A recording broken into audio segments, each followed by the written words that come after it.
Hey everybody, good morning. It's very early, and I slept like poo last night, so I'm struggling this morning. My back is all jacked up. But we are live moments before the Senate Judiciary Committee goes live with the David Chipman hearing. And excuse me, looking back and forth, I'm trying to set everything up here and make sure that we're good to go. See if I can get the chat going.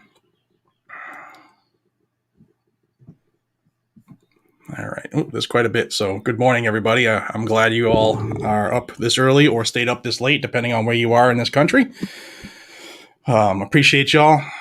So I just want to give everybody, I got my eye in the corner here. So when the meeting starts, we'll just flip right over. And I'm only going to cover the portion leading up to David Chipman and encompassing David Chipman. I don't care about anything else they're talking about today because I'm that tired.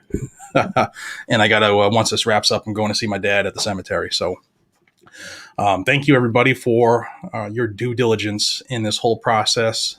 Those of you who have made comments, thank you. Those of you who have made phone calls on behalf of this Chipman fiasco, thank you. And it's showtime. Now, I've heard a couple different scenarios that are going on. I've heard, and this is from a very good source, that the left is spending an obscene amount of money trying to get things in line behind the scenes so that Chipman gets put forward. Excuse me. For the pollen here is ridiculous today. For those who aren't familiar with this process, today is what's called the markup vote. And the markup vote is just in the Senate Judiciary Committee. He will either be voted, if they don't, push it back another week, we'll see quickly. He will either be voted in. He'll either be pushed forward favorably to the Senate, pushed forward unfavorably to the Senate, or no. I forgot the wording, but they don't care either way. Or he could be not voted on. The nomination could be pulled. There's been a lot of stuff going on this last couple of weeks with David Chipman, to include the racist card, all kinds of stuff. So we'll see what happens momentarily. Literally, they'll start at 9. Senator Durbin's the head of the committee. He'll do his flappy. And then from there, they'll get right into the agenda. So I'm doing this screen share on StreamYard, and I apologize straight up that this isn't my usual. I have 2 accounts on this for some stupid reason, and I upgraded one of them to go high def, and this isn't the one. So my apologies.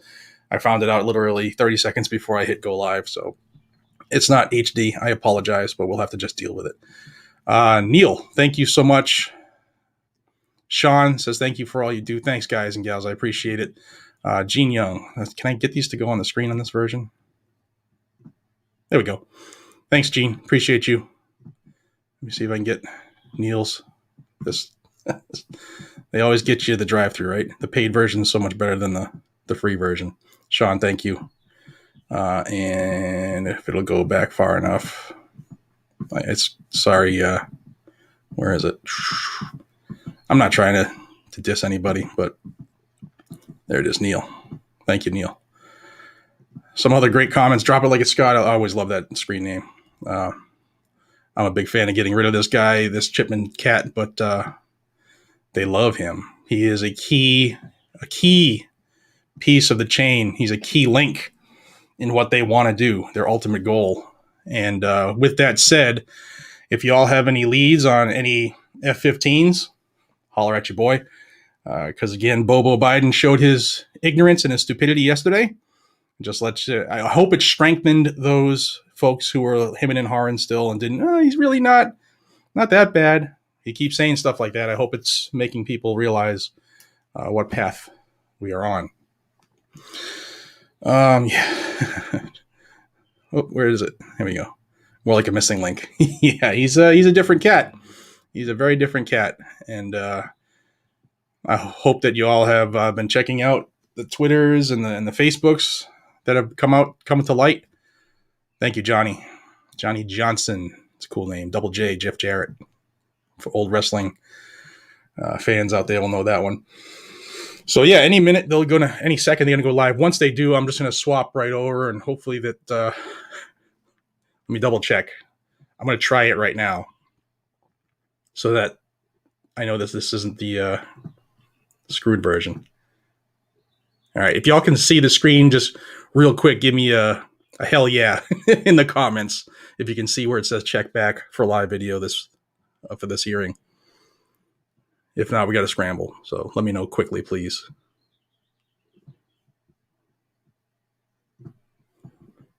Hopefully y'all saw it. Mask Avenger, thank you. I appreciate y'all more than you appreciate me. Believe me. Trust me. Where did it go? Just refreshed.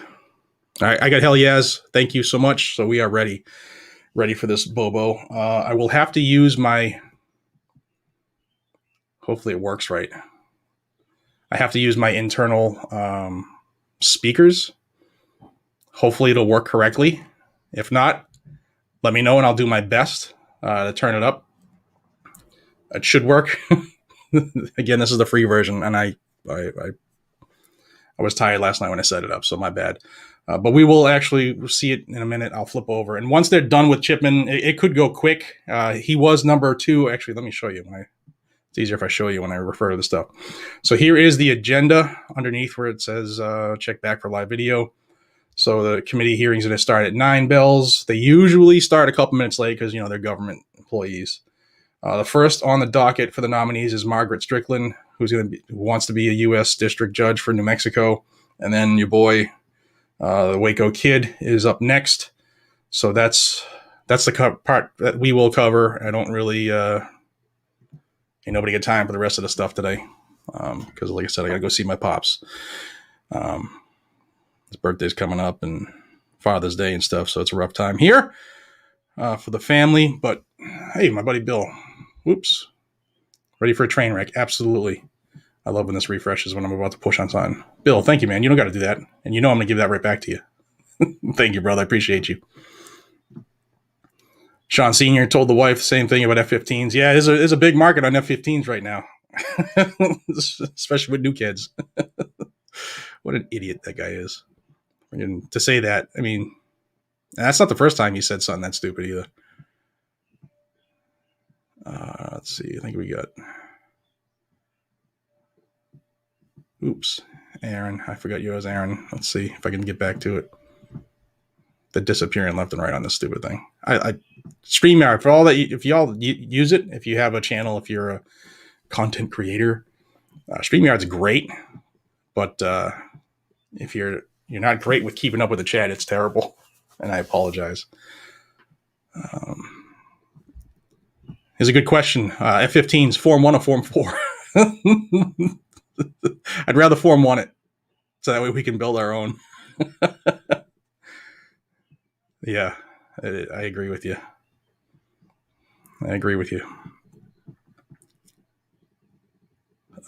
Who is the woman? The first one I believe was his wife, Tara. I'm pretty sure it was. I have to look at it again, but I thought it was Tara. But so much has happened between now and then. I don't know, man. I can't remember what happened yesterday. John, thank you, man. Appreciate y'all, each and every single one of you. Edward, thank you, my friend. I'm looking at this other screen I have for the meeting to see when it's going to start ticking up. I don't want to miss it because they might just jump right into it, and I don't want to be caught killing time here. Joe Roscoe, thank you, my friend. All right. Yeah, well, they're 4 minutes late. So I guess while I'm here, I'll tell a couple things that I'm aware of that I haven't had a chance to get to recording a video because I've just been busy with all this other stuff going on. Utah is basically a de facto Second Amendment sanctuary state now, because every sheriff, I think it's 28 or 29 counties, every sheriff has said that they will not violate the Second Amendment when it comes to this Biden gun control issue. So in effect, that would make every county in Utah Second Amendment sanctuary. Nothing has been put, as far as I'm aware, at the moment. Nothing has been put, pen to paper. No bills or anything like that drafted. So it's just a proclamation, basically. So currently, it's good. You need to watch that video I put up yesterday or last night. Biden's speech yesterday, his speech dummy, when he was talking about the F-15s and stuff. He the new gun control program he's put out it's more backdoor stuff because he can't get anything done with Congress because they don't have the votes. It is a direct challenge or an attempt to challenge these sanctuaries. And where now with Utah, before Utah, the sheriffs jumped in the pool. We were at 61% of the counties nationwide. That's a lot of places that have said hell no. And here comes the first test, and it's a multiple prong test. So watch that video. I explain it to you, and I show you the verbiage that Biden's administration has put out. But they're definitely going to challenge those areas where they want to go to see if they're going to stand ready and stay true to the Second Amendment sanctuaries. And they're all going to use that mighty dollar. That's how the federal government operates. They're going to bribe you. Mark, thank you. I don't know if I redid that one. My apologies if I did. Mobile TJ, thank you, sir or ma'am. You never know nowadays. I have said sir to someone who had a generic name and it was a man, or I did the opposite. So I don't know. Poor man's machine gun. Biden stated that patriots would need fighter jets to fight the government. Did he admit that he was a tyrant in Thomas Jefferson's Tree of Liberty quote? Sounded like it. He couldn't even get the quote right. And that guy's a bobo. Tyler, my friend, thank you, man. All right, so any minute now, these buffoons will push play. Let me refresh the screen here just to make sure. All right, we actually have action. Well, we have a blank screen, I think. Let me go live. We're at live. I'll show you what I'm looking at the moment. And let me see if I can make it larger. Boom. Okay, so we are ready. Hit go live. We are live on their end.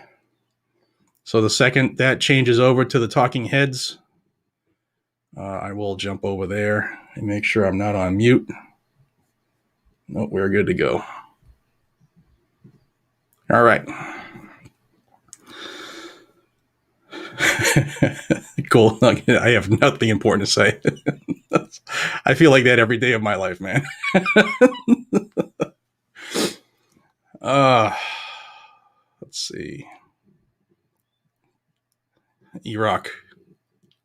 Good point, my friend. Good point. All right. So I talked to you about Utah. Check out the video I did last night. Because if you live in a sanctuary, you might want to start spreading the word that this is happening to test the resolve of those people who have either voted to do this or have declared to do it or even passed a law. The challenge is coming. And my guess is because of the back and forth with St. Louis from the Biden administration, they're doing this to challenge Missouri, not St. Louis, Missouri, the AG and the governor. They're doing this so that they can get into Missouri and challenge the Second Amendment sanctuary or the Second Amendment Preservation Act, because St. Louis and St. Louis County individually are suing their own state because they passed a sanctuary law. They're saying that they're trying to nullify federal law, which is hogwash. Nancy says, pray that we don't get someone who is just as partisan as Chipman who doesn't get the votes. Yeah, and I've been talking about that a lot behind the scenes, and I've said this a couple times on videos over the last, 2 months now with Chipman as a potential insertion. Part of me says this cat is so bad that he's a sacrificial lamb, so that, the Bloombergs and, the Everytowns and the Giffords groups, they had their bite at the apple. They threw in their golden child, but he was just so bad that they couldn't pull it off. And that's kind of what I hope happens. I hope that he's been so bad lately that he can't get in. But like I said, they're spending a lot of capital behind the scenes to do it. But I also worry about if he doesn't get in, then what's the real candidate?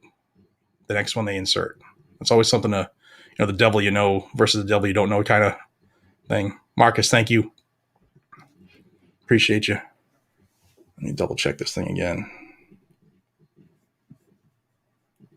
Refresh, homie. No, we're still waiting. Also, I apologize for the little duck in the right corner. That's because this isn't the free version. Oh, this is the free version. I screwed up. Like I said, my bad. But 2,600 of y'all here right now, and we're looking good. Looks like quality is halfway decent. If you could hit that like button now before it gets going, so that it gets into the algorithm that hates me so much. Tell the algorithm to do one of these things. Hit that thumbs up. Share it with some folks. Share it across different platforms if you could, because most people aren't even aware this is happening today unless they're really plugged in like us. And this is something that the next couple of decades really depend on, specifically the next immediate couple of years. Honda guy, I think the devil we know is worse this time. I hope that's the case. I mean, I hate this whole process. The fact that it's gotten so bastardized. The process, if it was kept the way it's supposed to be, true to form, is great. That's why this country's been so prosperous, and it's been the way it has for so long. And we've kind of bastardized it, and it's kind of heading toward a different direction. But that's the part I hate. Trying to scan these here. Oh, here we go. I'm going live. Let me switch over and see if we can get some volume. Mr. Chairman and Senator Grassley, today will be Lee Holmes' last day with the committee. I think all of you know Lee. He was the staff director in the last Congress for the committee. He will be going to Charleston to work in the U.S. Attorney's Office. Real quick, if y'all can hear it, give me a thumbs up. Let me know. Give me a hell yeah again, so that I can know you can hear it. Army, but we'll have that discussion later. The bottom line is, Lee, you did a heck of a job for our committee. You've been indispensable in negotiating police reform efforts, and you should be proud of what. All right, thank you. And can you hear me over and I'm very proud of the video, just in case I have to squawk?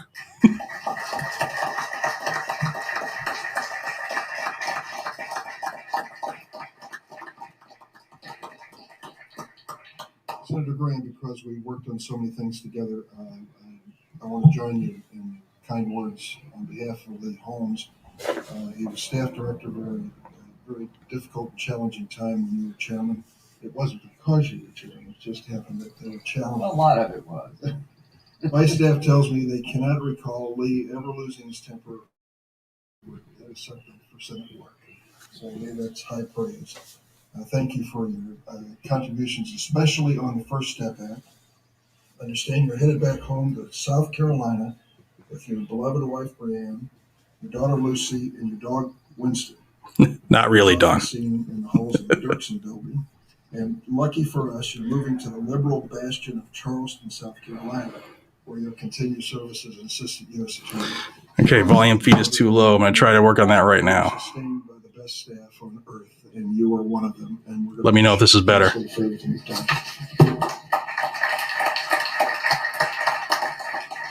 Well, we have some business today. We have 8 nominees and 2 bills. 5 of the nominees listed for the first time will be held over at the request of the minority. Eunice Lee, 2nd Circuit. Veronica Rossman, 10th Circuit. 3 nominees to the Western District of Washington. David Estudio, Lauren King, and Tyler Lynn. We're going to consider those nominees after we return from the break for the 4th of July. We will vote today on 3 nominees. Margaret Strickland for the U.S. District Court in New Mexico.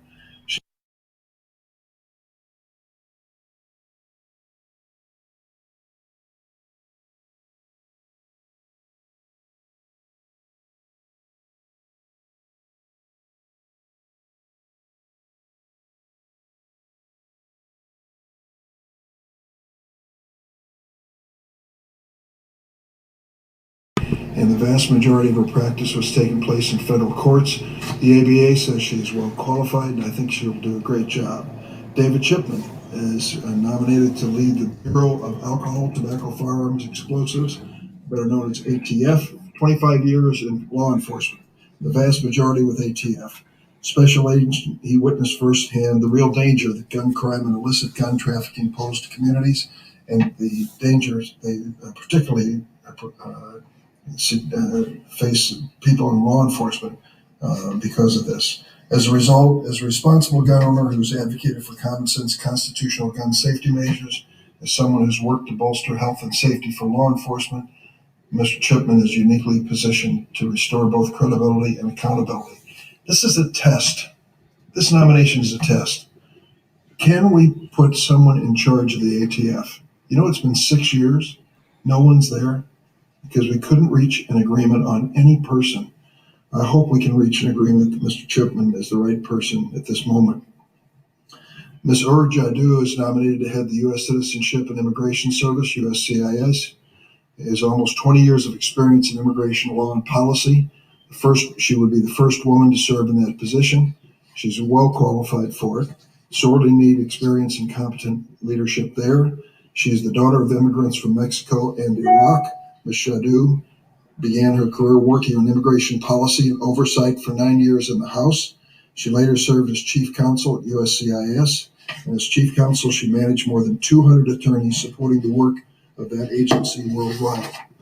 The American Federation of Government Employees National Citizenship and Immigration Service Council 119, the union that represents over 13,000 employees there, specifically highlighted this in their letter of support, saying she's well acquainted with the operations of this agency. We also have two bipartisan bills on the markup agenda that are interesting and have some controversy to them. A bill I'm co-sponsoring with Chuck Grassley on cameras in the courtroom related to the Supreme Court, and a bill that Senators Grassley and Klobuchar are bringing before us called Sunshine in the Courtroom Act.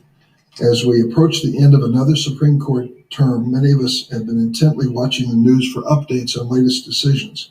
While we may disagree on how the justices decide a case, I hope we can agree that it would be healthy for our democracy for the American people to actually see the court in action. That's what's behind this bill. We worked on this on a bipartisan basis, and I hope we can pass both of these bills today. There are a number of amendments.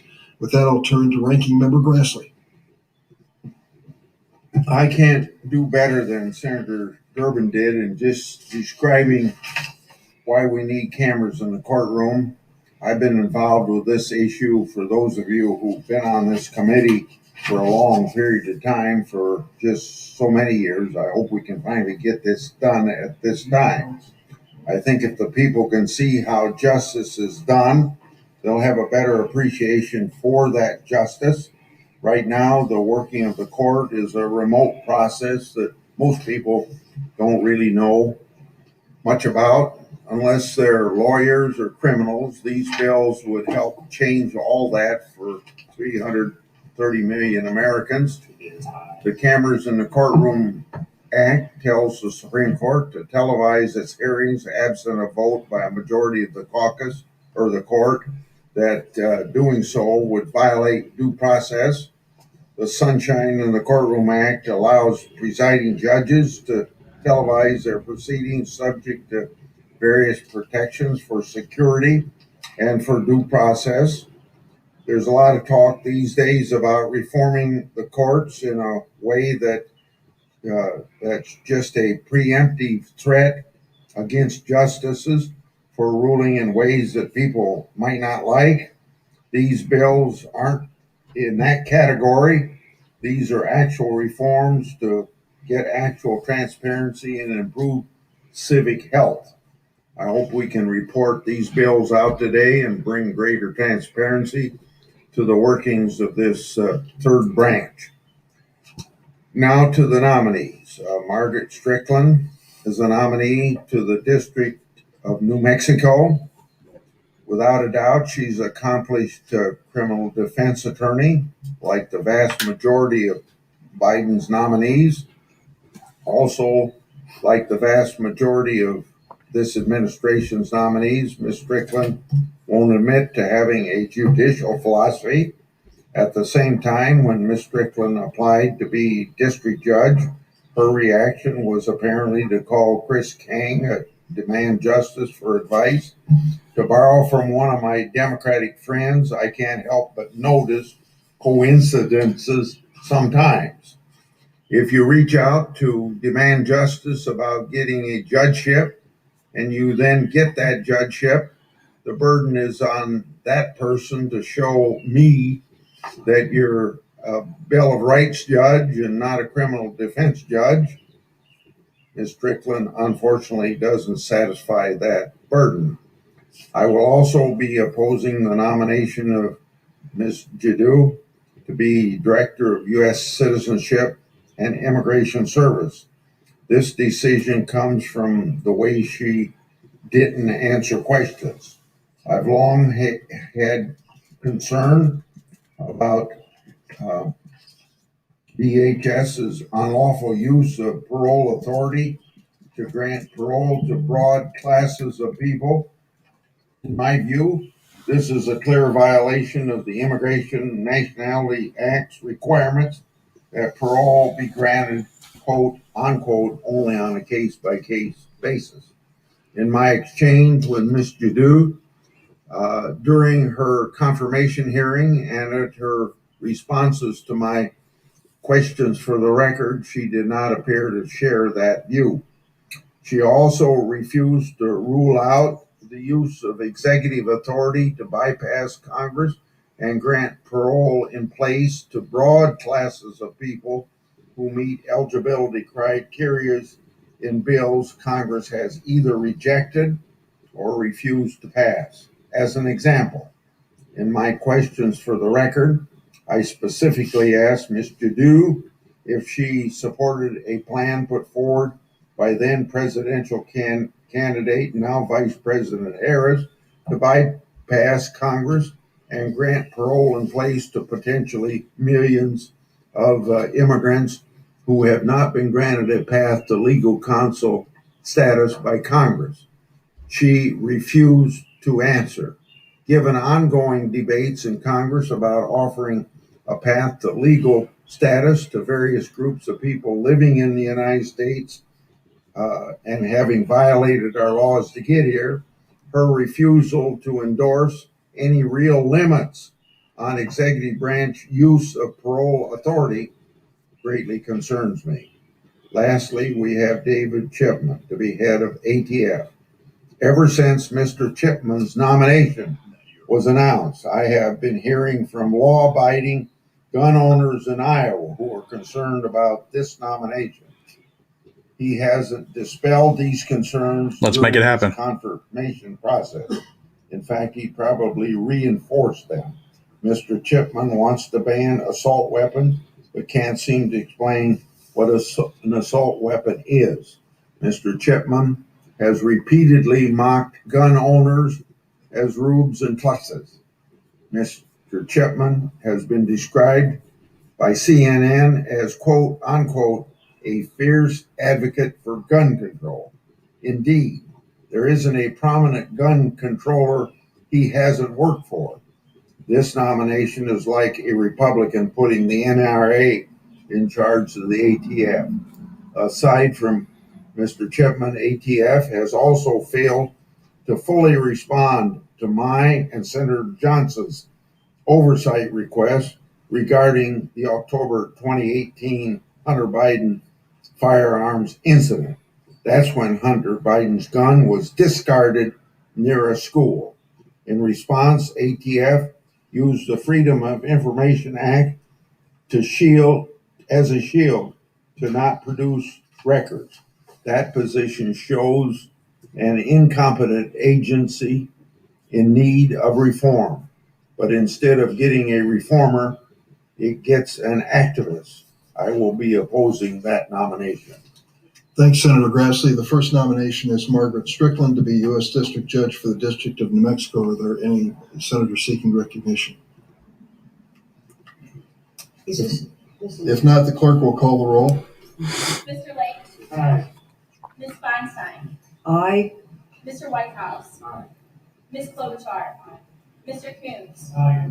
Mr. Blumenthal? Ms. Hirono? Mr. Booker? Mr. Padilla? Aye. Mr. Oswald? Mr. Grassley, No. Mr. Graham, Aye by proxy.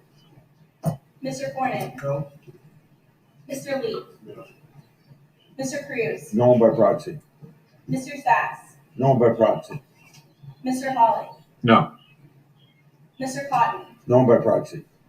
Mr. Kennedy, No. Mr. Tillis, No by proxy.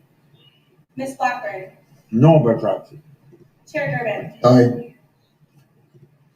Chair, the votes are 12 yeas, 10 nays. The Ugh. nomination will be favorably reported to the floor. The next nominee, Mr. Chairman, may I ask unanimous consent that my statement on the Strickland nomination be made part of the record? of course. Thank you. On All right, favorably guys. reporting the Chipman's nomination next. of David Chipman to be Director of the Bureau of Alcohol, Tobacco, Firearms, and Explosives. Any senator seek recognition? Senator Lee? Thank you, Mr. Chairman. I strongly oppose David Chipman's nomination to serve as the director of ATF for many reasons. Almost too many reasons here to name them individually. So I'll attempt to focus on my top few concerns. In response to questions at his confirmation hearing before this committee, Mr. Chipman said he was a cop, not a lawyer. This statement is troubling, not only because Mr. Chipman was using it to dodge legitimate questions, but also because in making it, he willfully ignores the focus of the ATF director's position is to accurately interpret and apply the laws. This is the Congress Chipman vote coming up for the right now, regulation guys, of for the those firearms asking. industry. I'm not saying that it takes a lawyer to do that, but it certainly takes someone who recognizes the impact of regulatory decisions. I'm concerned that Mr. Chipman used that cute line to persuade us that his advocacy background is less troubling than it might otherwise appear to be. Based on Mr. Chipman's bombastic and often inaccurate statements made while working as a lobbyist for two major anti-gun groups, Giffords and Everytown, I have strong concerns about his ability to set aside his personal views, to work with the firearms industry and with law-abiding gun owners to effectively run ATF. For example, just last year, Mr. Chipman made a statement openly mocking first-time gun owners. He compared them to the Tiger King, a popular reality TV star who exhibited questionable judgment in relation to firearms and also large endangered megafauna. He also then advised them to hide their newly purchased firearms behind the cans of tuna and beef jerky they have stored in a cabinet and only bring them out if the zombies start to appear. That's a direct quote. Now, when I asked Mr. Chipman about this troubling statement in his television interview, he attempted to say that the statement was misunderstood and that it was taken out of context. That's simply not true. I watched the TV interview, hoping and frankly expecting that I had misunderstood his condescension toward first-time gun owners in 2020. Many of those first-time gun owners in 2020, by the way, were minorities and women. But unfortunately, that was not the case. When I watched it to get the context, that was the context. That's exactly what he had said. There was no taking it out of context. That was the entire context. When asked about inaccurate statements he made when lobbying against suppressors, namely that only gun lobbyists and criminals, this is an exact quote, only gun lobbyists and criminals who want to kill people would benefit, close quote, from the deregulation of gun suppressors. Again, when asked about this question, he dodged the question. Mr. Chipman refused to recognize that many lawful gun owners want to purchase suppressors to protect their hearing, which is a lawful purpose last time I checked, but find the burdensome NFA registration process and the $200 tax stamp on top of the cost of the suppressor to be something that is prohibitive. When pressed by multiple senators on his advocacy for an assault weapons ban on AR-15s, Mr. Chipman proved equally evasive, refusing to provide his definition of an assault weapon. Now, has he suddenly forgotten the policies he's advocated for over the last 5 years? I highly doubt it. It's much more likely that he wanted to obscure his true anti-gun views from the American people. The only straight answer he gave was that he supports a ban on not just the manufacture and sale of AR-15 rifles, the most popular rifles in America, but even the possession of AR-15 rifles unless registered under the NFA. That means he wants to make the millions of law-abiding Americans who currently own AR-15 rifles go through the burdensome process of registering them with the ATF, the organization he now wants to head. I asked Mr. Chipman about the following troubling statement he posted on Reddit. Quote, "While at ATF, I conducted studies involving people who failed background checks to determine how many later committed crimes with a gun. Many did. This is a perfect opportunity to arrest people before committing crimes rather than responding after the fact." Close quote. That is a direct quote. He actually said that. Now, my colleagues on both sides of the aisle, I would ask you, regardless of which political party you belong to, imagine that if a president of either political party said that for any other nomination,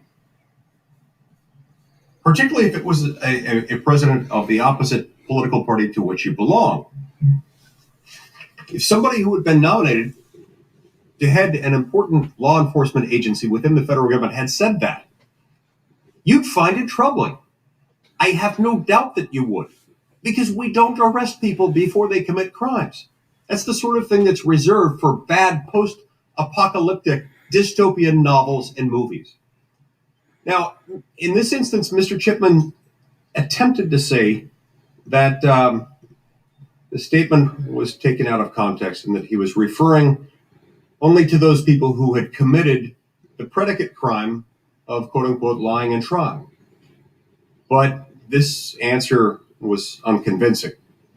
Setting aside the serious Second Amendment concerns with this statement, completely setting those aside, confirming someone to lead a federal law enforcement agency with this lack of respect for the most fundamental notions of due process, who makes statements that sound like they came out of the movie Minority Report, is appalling and incredibly concerning to the millions of law-abiding gun owners in America. For these reasons and many, many others, I strongly oppose the nomination of David Chipman to be the director of ATF. Thank you, Senator Lee. Senator Feinstein. Thank you very much, Mr. Chairman. I believe that David Chipman is not only qualified, but he's a person that we need in this position at this time.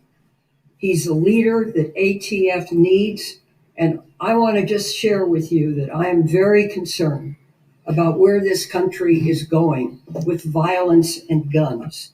We are currently experiencing a wave of gun violence. So far, 21,000 people in the United States have died, lost their lives through gun violence. In fact, during Mr. Chipman's own nomination hearing, and while I was speaking, a gunman in San Jose, California, shot and killed 9 innocent people. So there are staccato shots of guns that, like I've never heard, in the numbers that are building up. Mr. Chipman's support for the enforcement of common sense gun restrictions, his dedication to ensuring that the ATF fulfills its mission of protecting our country, make him the candidate we need in this role at this time. I think he's uniquely qualified to lead the ATF. He's a former ATF agent. He knows what it's like on the streets. And I learned in a long time as mayor that the streets teach you a lot about what people are doing and thinking. He's uniquely qualified to lead the ATF. So I think I will strongly vote for him. I hope enough members will vote for him, because with 21,000 people now dead from gun violence just in a short period of time, I think we need to look a little differently at what these jobs mean. Thank you very much, Mr. Thanks, Senator Chairman. Feinstein. Senator Blackburn and then Senator Leahy. Thank you, Mr. Chairman, and pardon me. We all know that the Second Amendment protects and guarantees our right to keep and bear arms. And the Bureau of Alcohol, Tobacco, Firearms, and Explosives plays an important part in combating crime and protecting public safety. The director of the ATF should be an individual who is capable of pursuing this mission while maintaining a nonpartisan atmosphere within the organization and protecting the rights of law-abiding citizens. Now, that is the mission. Based on what we've all heard from Mr. Chipman in his testimony, based on what we've read and reviewed statements that he has made, he is showing himself incapable of meeting that mission and doing so in a nonpartisan and even-handed way. What we would expect from anyone that we appoint. Now, there are roughly 15.5 million Americans that hold hunting licenses. Nearly 20 million Americans have a concealed carry permit. I am one of those that has a concealed carry permit. Don't mess with Marshall. Roughly 4 in 10 Americans report having a registered firearm in their residence. And nearly every major study has found that firearms are used in self-defense between 500,000 and 3 million times each and every year. That is the right of American citizens. Mr. Chipman has demonstrated through his testimony that he will neither respect nor protect the right to bear arms. There are 16 states, 30% of our nation, that allow citizens to openly carry their guns. And you've just heard about his Reddit Ask Me Anything interview. He stated there that open carry is frightening and he thinks this is a fear we should avoid. Tennessee is a constitutional carry state. Mr. Chipman made clear in his testimony last month that he wants to ban the future manufacturing and sale of, and I'm quoting him, assault weapons. But he has demonstrated that he has an alarming misunderstanding of what an assault weapon actually is. I asked him if he referred to common semi-automatic rifles as assault weapons, and he affirmed yes, he did. His definition, as Senator Cotton put it so aptly, would effectively ban all sporting rifles in the United States. But we know Mr. Chipman is no fool. Mr. Chipman has an agenda. It would be abridging our Second Amendment rights. It would be banning semi-automatic rifles and sporting rifles for those 15.5 million Americans that have a hunting license. He has a decorated history with the anti-gun lobby. As has been referenced, he has lobbied for Everytown for gun safety and was a senior policy advisor at the Giffords campaign. He has lobbied against high-capacity guns, but has defined a high-capacity gun as anything that holds more than 10 bullets at a time. He has advocated overturning the Protection of Lawful Commerce in Arms Act, which would leave gun manufacturers liable for what purchasers do with their guns. I want you to think about that. It would make the gun manufacturers liable for what purchasers do with their gun. The logic falls apart when you apply it elsewhere. We do not hold auto manufacturers liable when drivers cause pileups. Most of the U.S. drives to and from work every day. Can you imagine what would happen if we suddenly applied this type logic to the actions of every single driver in this country? The logic with respect to guns is no different, but Mr. Chipman is far too partisan to see that. Again, he is no fool. He does have an agenda. And in 2017, he co-authored a blog for Giffords calling for 50 cal rifles to be regulated under the National Firearms Act. In other words, Mr. Chipman is willing to lie to push his anti-gun agenda. The Bureau of Alcohol, Tobacco, Firearms, and Explosives deserves a better leader. Americans deserve a better leader. Thank you, Mr. Chairman. Thanks, Senator Blackburn. Senators requesting recognition are Senator Leahy, Klobuchar, and Hawley. Yes, Blumenthal. Oh boy, here we go. Cope. Senator Leahy. Mr. Chairman, it seems that any time we have any question, if anybody's going to be there to follow the law and to enforce. Even the mic can't stand this guy. Guns, you would think that we're suddenly disarming people in the United States. We know people in the United States are not disarmed. We see this every other day. There's a mass shooting in the United States, and people do have guns. Mr. Chipman's a lifelong gun owner. He knows that responsible gun ownership and common sense safety measures go hand in hand. We've had the Bureau without a permanent director since 2015. Well, there's probably a reason for that, because every time anybody talks about going in there to the alcohol, tobacco, and firearms, everyone starts saying, oh my gosh, they're going to take our guns away. Well, I'm a gun owner.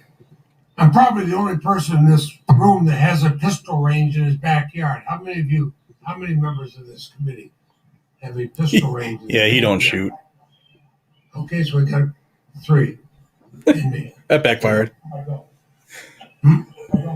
You don't have one. Your backyard is a little bit different than my 300-acre farm, let me tell you. But the point is, I helped myself through college with a scholarship because of my skill on rifle team. And the medals I won, the competitions I won. And somebody who's born blind in one eye, that was one thing I could do. I enjoy shooting. I enjoy target shooting. I also was a prosecutor, and I convicted a lot of people who used guns in crimes, people who already had felonies and still were able to buy guns at gun shows, people who were end up sometimes killing.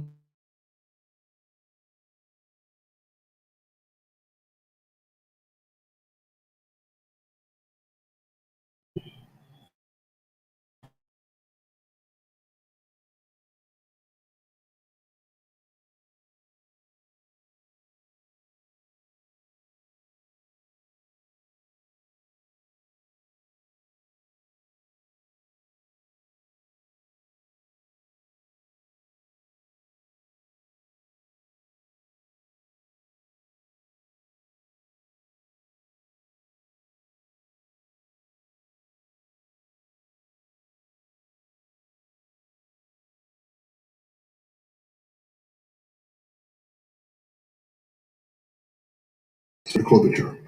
Thank you very much, Mr. Chairman. So I want to put. Let me know if I'm back, guys. Context beyond Mr. Chipman. I led the effort for the last ATF director that actually got confirmed. You have to go back. Thank you, sir. 20 years we've had one. He was from Minnesota.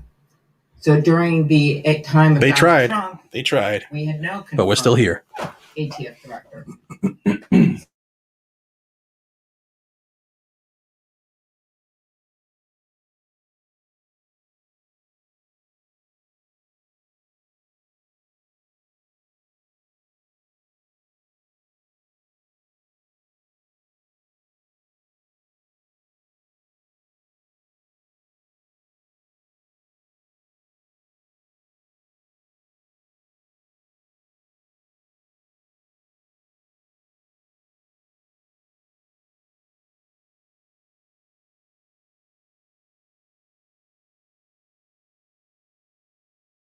He was the U.S. attorney, but he was also the acting ATF director, had not been in any scandals, had done a good job by all accounts when he was there, having inherited an agency that had some issues.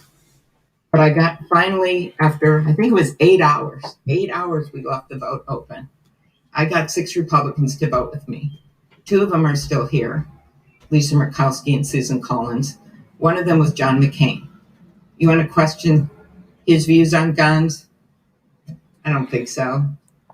So I think what this is about is hit the thumbs up, y'all, so more people can see it because they're trying to kill it. David Chipman. He has spent his career working to keep the American people safe. He served at the ATF for almost 25 years, more than half of the agency's existence as a special agent, field office manager, and chief of the Firearms program divisions. If confirmed, he would actually be the first director to have served as an ATF special agent. So to say this is just some political appointment when it's actually the first guy that would have worked there for a long time, I think that's wrong. A lifelong gun owner, Mr. Chipman knows that responsible gun ownership and common sense safety measures go hand in hand, and his approach to gun violence stems from his belief that it is possible to balance rights and responsibilities. For many years, I have led the bill, common sense legislation, to close a dangerous loophole that allows domestic abusers to buy a gun simply when they're not married to the victims, but in fact are their boyfriends.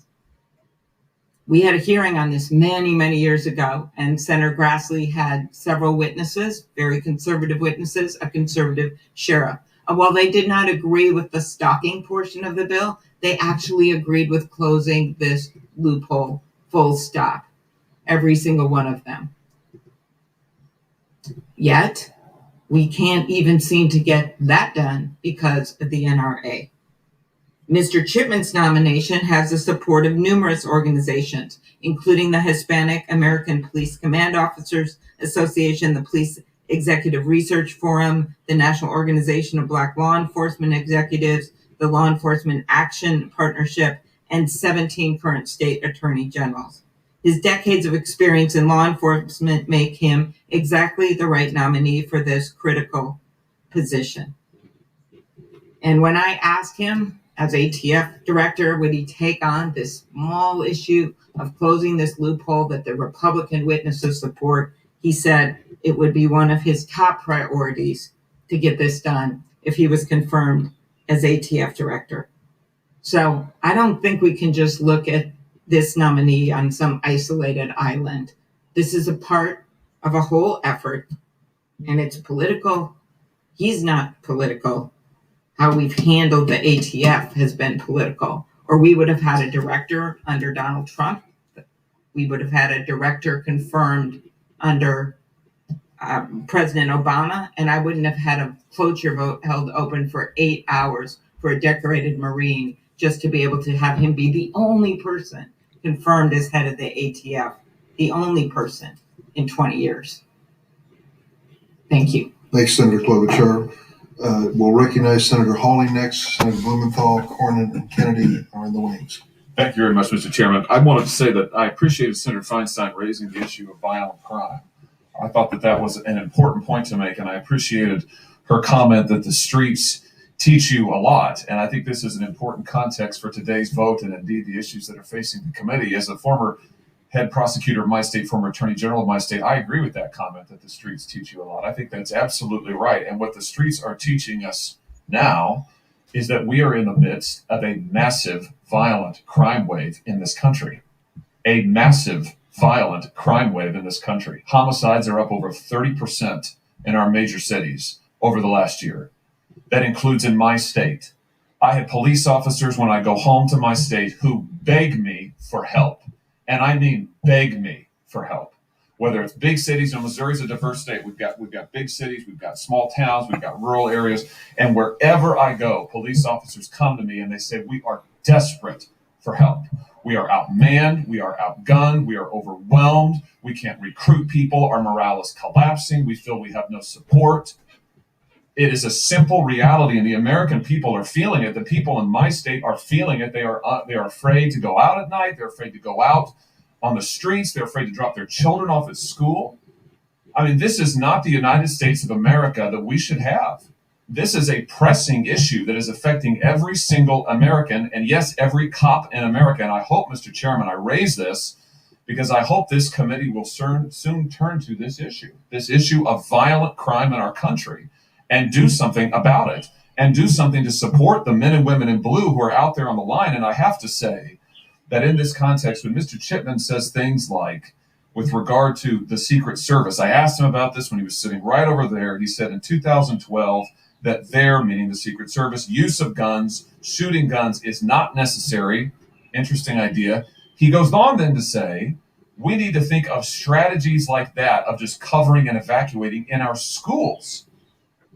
Now, he denied that he said that when he was in front of us. I don't know why, because it's on the record. We gave it to him as a QFR. I mean, you can go read the transcript yourself. My point is this: I don't think that our schools should be less safe. I can't vote for someone who says we ought to make schools in this country less safe in the midst of a crime epidemic. I don't know what I would tell the parents in my state.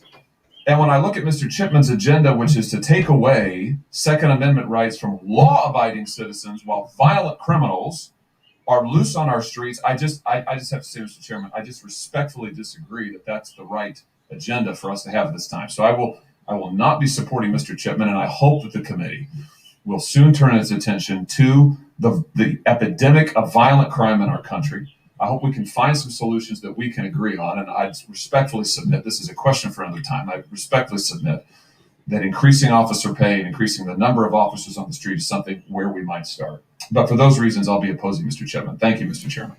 Thank Senator Hawley. We have three Thank you, senators John. seeking recognition, and I will close. Means a lot, man. Thank you. We'll have a vote on Mr. Chipman. At that moment, Senator Blumenthal is next. Thank you, Mr. Chairman. Here comes some bullshit. You know, a number of us on this committee share an experience in law enforcement. Like my colleague from Missouri, I was our state's attorney general for some 20 years. I was the United States attorney in Connecticut, the chief federal prosecutor, and I believe more than anything, and I talk about it frequently, in enforcement, fair and effective enforcement of our laws. In fact, our laws are dead letter unless they're enforced.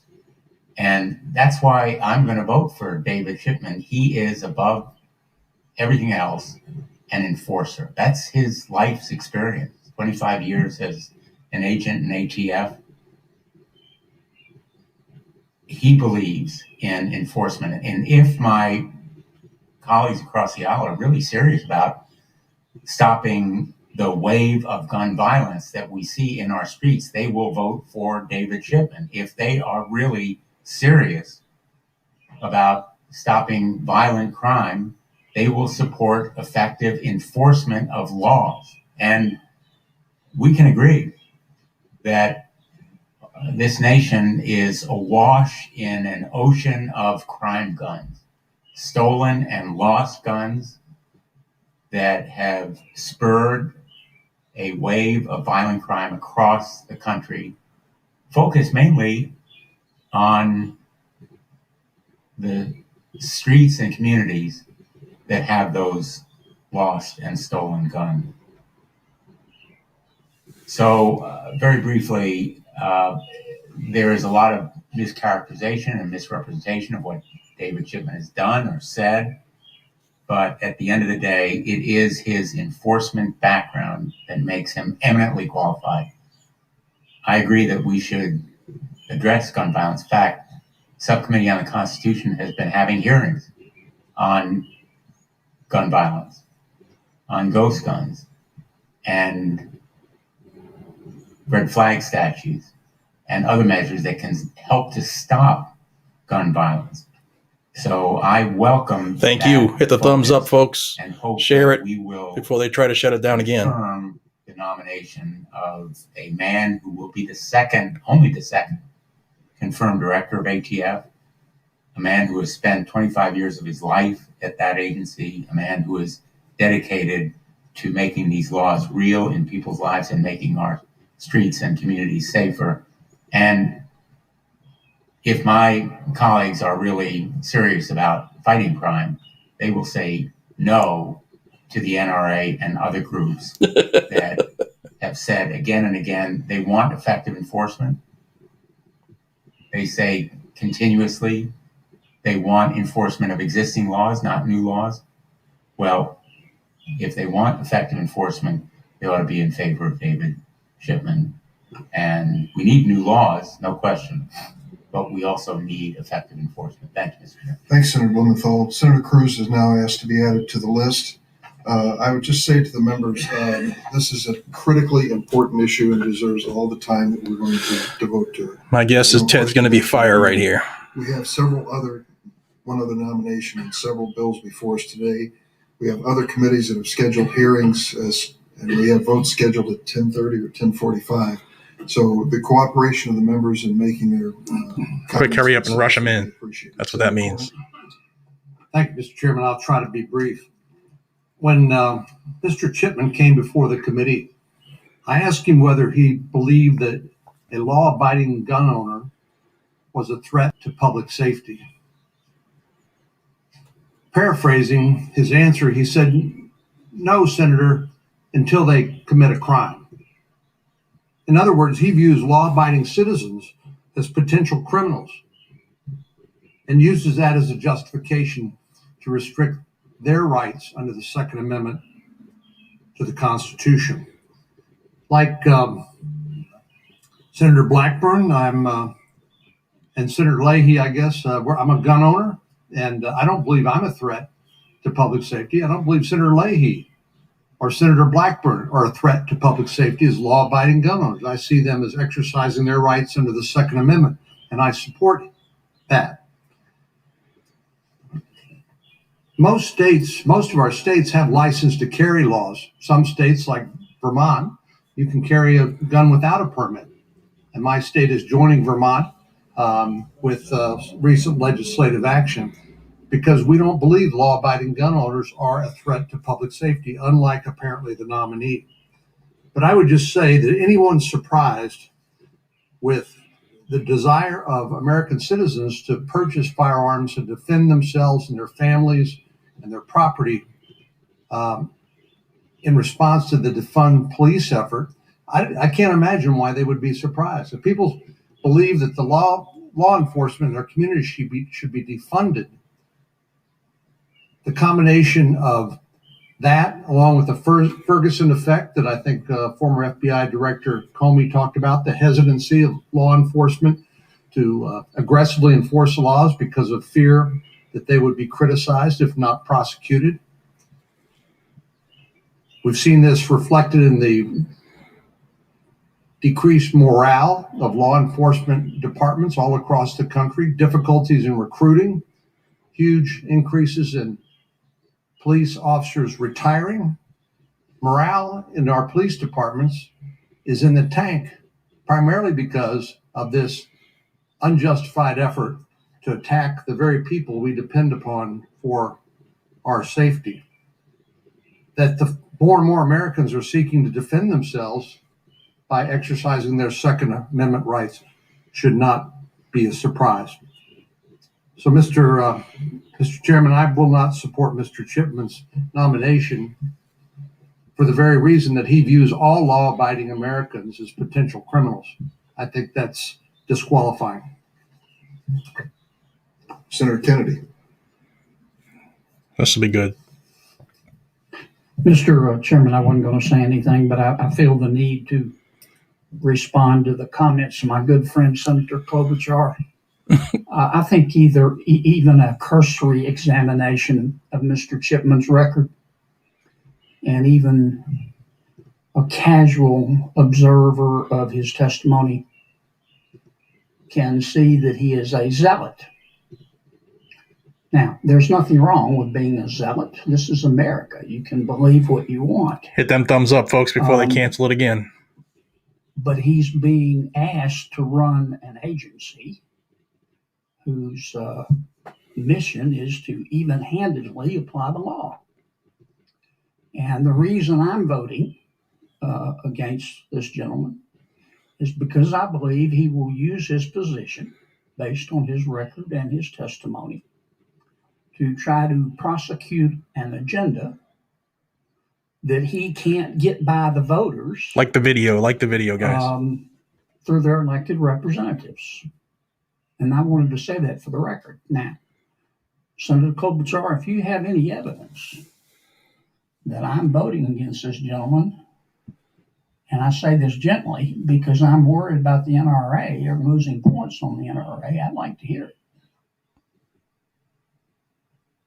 I have the evidence that we have not confirmed an ATF director during this entire last 2 decades, except for one. And I was directly told as I tried to get votes to get cloture by Republicans that they were concerned about how the NRA would rate. But I'm asking about this Republican. That is my evidence. I'm asking about this Republican. I can't get inside your brain or know your politics. I'm just saying in general. Talking points only. That's all they have. Besides this one man. About what's going on in our legislative efforts, what's going on in Congress, why we haven't been able to pass even common sense background checks when 90% of the American people support them. Lies. So I think this is much bigger than one guy. I just thought that point should be made. Okay. Thank you, Mr. Chairman. And by the way, even President Trump's nominee was too because of concerns by Republicans on the gun issue. So it just never ends. Thank you, Mr. Chairman. The last speaker before me, I think, is Senator Cruz, unless someone else is seeking recognition. Senator Cruz. Thank you, Mr. Chairman. You know, it's interesting to hear our Democratic colleagues saying boogeymen under every rock. And there is the frightful specter of the NRA on one side. There's the frightful specter of the Koch brothers on the other side. There are charts of dark money with red string and all sorts of perceived connections. There is a simpler explanation, which is that the American people actually value our right to keep and bear arms. 100. You want to know who the members on this side are listening to? It's not some interest group.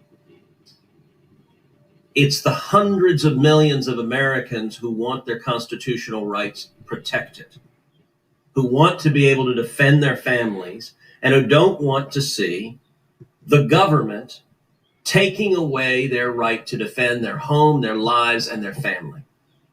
That's something our Democratic friends don't seem to understand. This is not about a checkbook in Washington, D.C. This is about millions of constituents at home. I promise you, when John Cornyn and I go home, it's not the NRA we're worried about. It's Texans looking at us saying, don't you let them take our guns. And there are folks in every state here who feel that way. You know, it was striking during the campaign. In August 2019, Joe Biden was asked about people who think that a Biden administration, quote, means they're going to come for my guns. And Biden replies, bingo, you're right. If you have an assault weapon, the fact of the matter is they should be illegal, period. So we can thank President Biden for letting the cat out of the bag. He's made clear his agenda, and let's use the exact words, they're going to come for my guns, bingo. That's what Joe Biden promised America he wanted to do. And in this case with Mr. Chipman, this is the manifestation of the promise, we're going to come for your guns. Mr. Chipman is a gun control zealot. He spent the last 6 years of his life working for one of the leading gun control organizations. And he came before this committee, and his testimony was remarkable. He testified that he thought Senator Feinstein's legislation on assault weapons didn't go nearly far enough. Now, Senator Feinstein and I disagree on that legislation, disagree strongly. Her sentiments are heartfelt, they're genuine. But Mr. Chipman said Senator Feinstein didn't go nearly far enough. She sought to ban some 2,000 different models of rifle. But he said it didn't go nearly far enough because he'd go after every single weapon people own right now. That he wouldn't just focus on the new sales, He was interested in whatever guns you have at your home right now to defend your family. And to be clear, Senator Feinstein's legislation wasn't just filed, it wasn't just considered in this committee, it was voted on the Senate floor. In the year 2013, I just arrived at the Senate. I was a brand new freshman. Had been here about as long as Senator Padilla, Senator Austin. It was the Harry Reid Senate. So I was in the minority. There was a substantial majority of Democrats in the Senate. Senator Feinstein's bill to ban so-called assault weapons, voted on the Senate floor, received 40 yes votes and 60 no votes.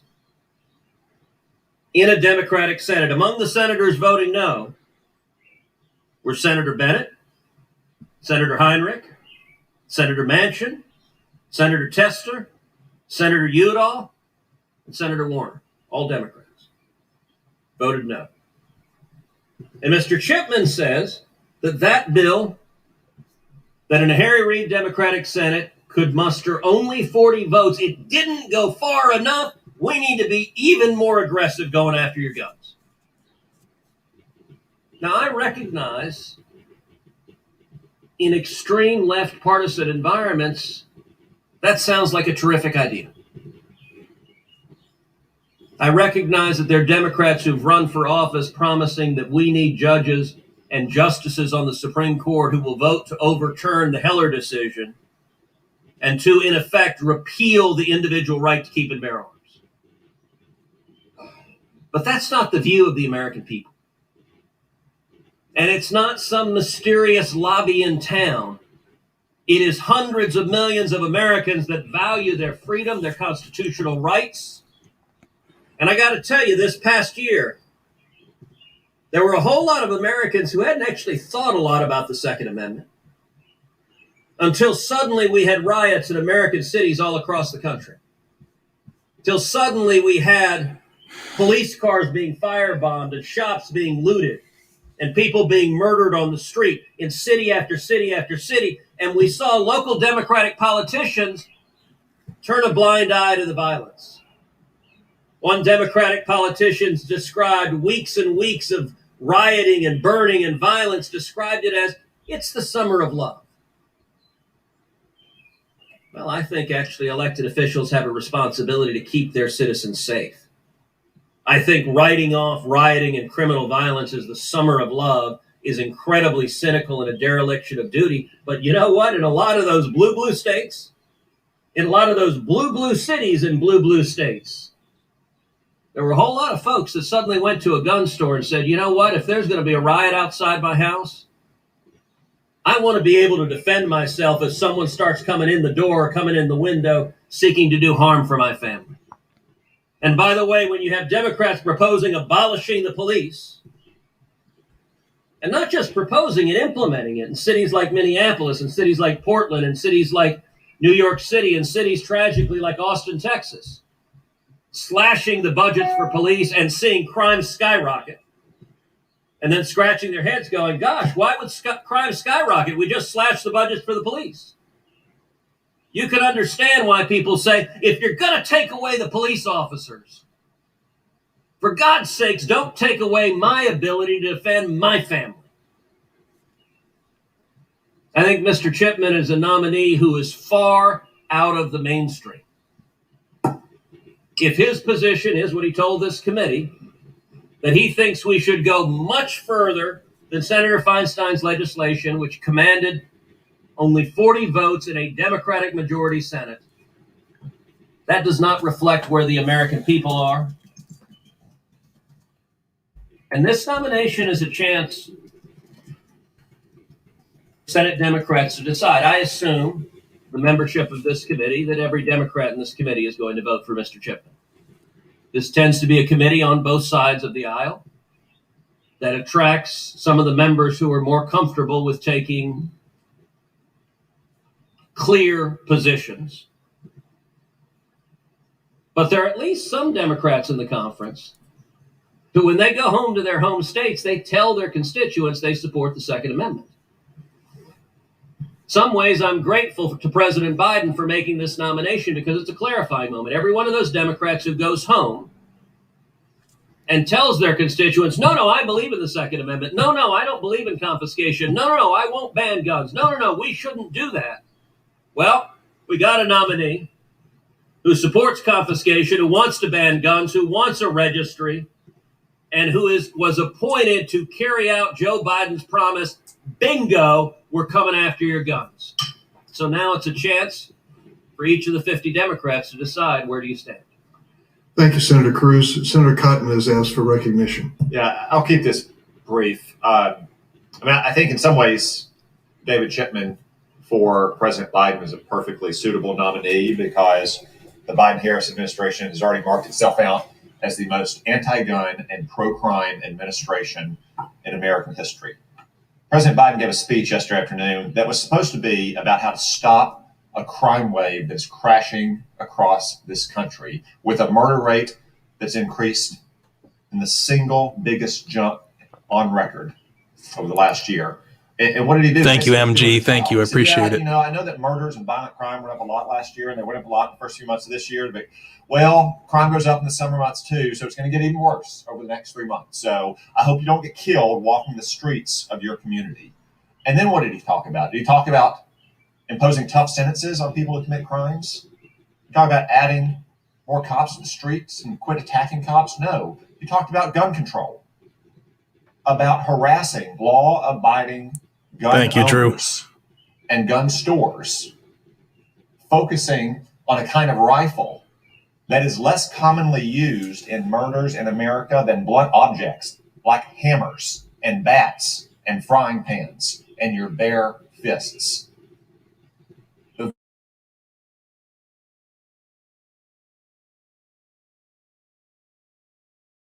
Affected by some of the Democrats' proposals. So think about what Joe Biden wants to do. He wants they're trying again. to ignore the gun crimes that are happening in cities across America while he takes away the rifle you have in your home to protect yourself from those very criminals. Again, it shouldn't be surprising that he's nominated a man like David Chipman, an anti-gun radical. In his hearing, I asked him very simply, what is an assault weapon? And he couldn't define it because it's a made-up, fictitious term crafted by a bunch of liberal pollsters and lawyers and politicians in Washington to describe a kind of weapon based on mere cosmetic features. Go into a gun store, look at the labels in the aisles. You can find an aisle for shotguns, you can find one for pistols, you can find one for rifles. You won't find one for assault weapons because it is a fake, made-up term.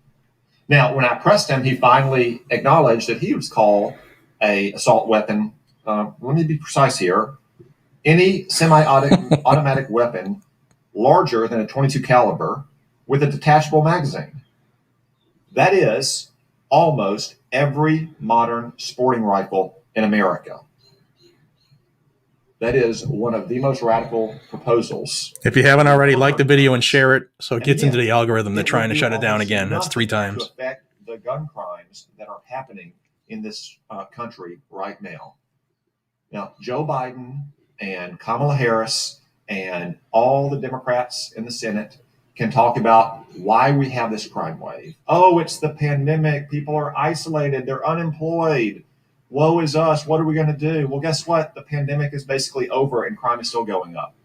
Other countries face this pandemic as well. They didn't have such a large increase in crime. Let me tell you why we have a large increase in crime. One, we are letting violent, serious, repeat felons out of prison, as this Congress did with the First Step Act. We are refusing to send them to prison in the first place, as radical prosecutors like Chesa Boudin in San Francisco refuse to even do their job. And 3, we are harassing the police for doing their jobs, and we're slashing their budgets. That's why we have a crime wave in America. And until we stop it, that crime wave will continue. Thank you, Senator Cotton. A lot has been said about what Joe Biden believes. Let me read from Thank you, Justin. yesterday. I hope all of you have it. Fact sheet provided by the administration addressing the issues of crime and how to deal with them. Let me read the opening paragraph page. The strategy will use the rescue plan, the American Rescue Plan, which we know full well, On the Democratic side, the American Rescue Plan's historic funding levels and clear guidance to help state, local, territorial, and tribal governments get the money they need to put more police officers on the beat, with the resources, training, and accountability they need to engage in effective community policing. In addition to supporting proven community violence intervention programs, summer employment opportunities, and other investments we know will reduce crime. Page after page. Page 5, provide law enforcement the tools and resources they need to tackle gun violence. Does that sound like Joe Biden's throwing in the towel on law enforcement? No, not to me. It sounds like he's making an investment in law enforcement, which we all, at least I applaud, and I think is absolutely essential. You see, I represent the city of Chicago, and I'm proud to do it, but we are facing a wave of gun violence and death unheard of, and we're not the only place. And it isn't just because it's a blue mayor in a blue city in a blue state. It's happening in the downstate red counties and communities as well. One of the reasons I think is very obvious. We are awash in guns, awash in guns. Go into the toughest neighborhoods of Chicago and ask the teenagers there how quickly they can provide you with a gun if you have $50 in hand. And they'll tell you, 15 minutes, can you wait 15 minutes? Over 400 million guns in a nation of 350 million people. We don't think there's a cause and effect here. When they decide to sell guns at gun shows in northwestern Indiana without a background check, those guns find their ways into the streets of Chicago. And that's what we have to deal with. In terms of representing the view of the American people, our friends on the other side have a view of that. 84% of the American people, including most gun owners, believe we should have meaningful background checks. This committee is virtually incapable of passing such legislation. And 54% of Americans, despite all the rhetoric we've heard on assault weapons, believe that they should be at least licensed, not licensed, but at least monitored. And some would go so far as to say they shouldn't be sold. But the fact is, we're not dealing with radical notions when the majority of the American people support what we're saying. The point I would like to make as a close is that we're talking about one individual, David Chipman. Going back to the point made by Amy Klobuchar earlier, the reason that they leave this ATF position vacant is because there's less enforcement as a result of it. Good point, Jeff. And unfortunately, that has been the case, as you well know. David Chipman has certainly been involved in gun safety organizations, but he also has the support of law enforcement, including the Hispanic American Police Commanders, the Law Enforcement Action Partnership, 17 current state attorneys general, the National Organization of Black Law Enforcement Executives, National Black Police, Sheriff David Mahoney of Dane, Wisconsin, Women in Federal Law Enforcement, Prosecutors Against Gun Violence. We all have our opinion on this individual, and I think it's time for us to take a roll call vote. The clerk will call the roll. Here it comes, y'all. Here it comes. Aye.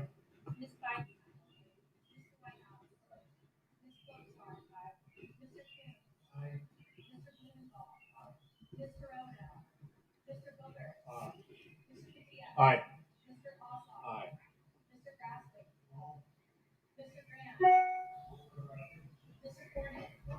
Mr. Lee. Mr. Cruz. Mr. Sachs. Mr. Hawley. Mr. Cotton. Mr. Kennedy. Mr. Tillis. Ms. Blackburn. Chair Durden. Chair, the votes are 11 yeas, 11 nays. Committee's recorded a tie vote on Mr. Chipman's nomination to be Director of the Bureau of Alcohol, Tobacco, Firearms, and Explosives pursuant to Section 3, subsection 1A of Senate Resolution 27 of the 117th Congress. I'll transmit to the Secretary of the Senate a notice of this tie vote under Section 3, Section 1B of that resolution. Either the majority or minority leader may then make a motion to discharge the nomination. Next, we have the nomination of Cherdew to be Director. All right, let me come back to me here. Remove that. This should be just back on me, hopefully. All right, y'all. So thank you for sticking by. It's been an hour and 24 minutes. I didn't have any idea they were going to blab that long on the previous nominee. Tie vote 11-11, and you heard Senator Durbin. It's now going to be up to the majority leaders whether they're going to pull Chipman's nomination. I have reason to believe, and I'm going to hopefully verify that shortly, that they'll still push forward with this guy. There's a lot riding on David Chipman as head of the ATF. Guys and gals, we're all on the same page. Obviously, we're like-minded folks. If you want to stay up to the date on this, hit the subscribe button down below. If you are a subscriber, check your subscription and check your notifications. Make sure they're set to all. I will stay on top of this as more news comes out of DC today. I will have updates as they roll out. And I'm going to go see my dad at the cemetery, and I will be checking in on DC during the process. So thank you all for your time. I won't keep you any longer than it's already been. Thank you for taking part of this. If this is something you'd like to see more of, like when major stuff happens, I'll cover it live. Let me know in the comments down below. Like the video, share the video, subscribe to Guns and Gadgets. Until we see each other again, y'all, be safe, stay vigilant, carry a weapon, and train. Take care.